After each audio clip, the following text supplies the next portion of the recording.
Okay, Professor Jim Schultz here from my Finance 512 class. As promised, I wanted to take some time to shoot a video going through some Chapter 13 problems. I'm actually only going to go through one problem in this video. I think this one problem kind of encapsulates a lot of what you'll see in Chapter 13, and so, or the problems like this. So from a time standpoint, I'm only going to have time to do one of these problems, but I think this will be helpful. The one problem I want to go through is number 7 from Chapter 13. And if you read through that problem, you see that here is the information you're given, right? You're given that the company's going to pay and has earnings per share of $6, return on equity of 15%, a plowback ratio of 60%, and then a market capitalization rate of 10%.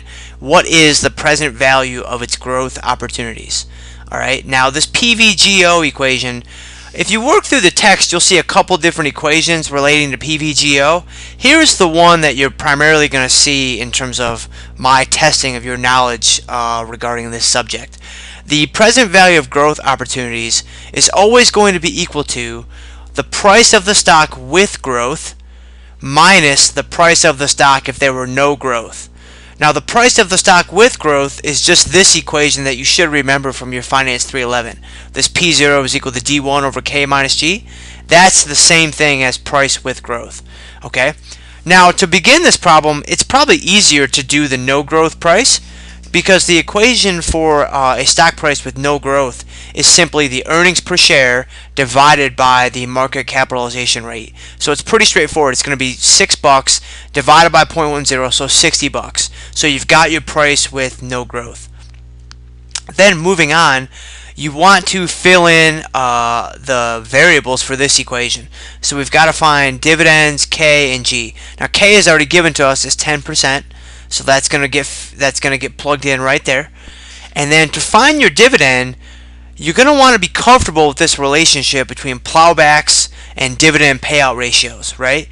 The plowback ratio is 60%. That means that we're taking 60% of our earnings as a company and reinvesting them back into our business. The remaining 40% is getting paid out as dividends. This is referred to as the dividend payout ratio, which you should be comfortable with, having taken a look at the material in Chapter 13. So to find the actual dollar number of the dividend, you simply take the payout ratio times the earnings per share. You get $2.40. So that fills in your numerator. And then to get your growth, your dividend growth rate is always going to be equal to your return on equity multiplied by your plowback ratio. So it's just 15% times 60%, which is 9%. So then you plug in here 240 divided by 0.10 minus 0.09, you get $240. Then you take the difference of those two numbers, like we talked about up here, and you get $180 as your present value of growth opportunities. So that is how you solve number 7 from Chapter 13.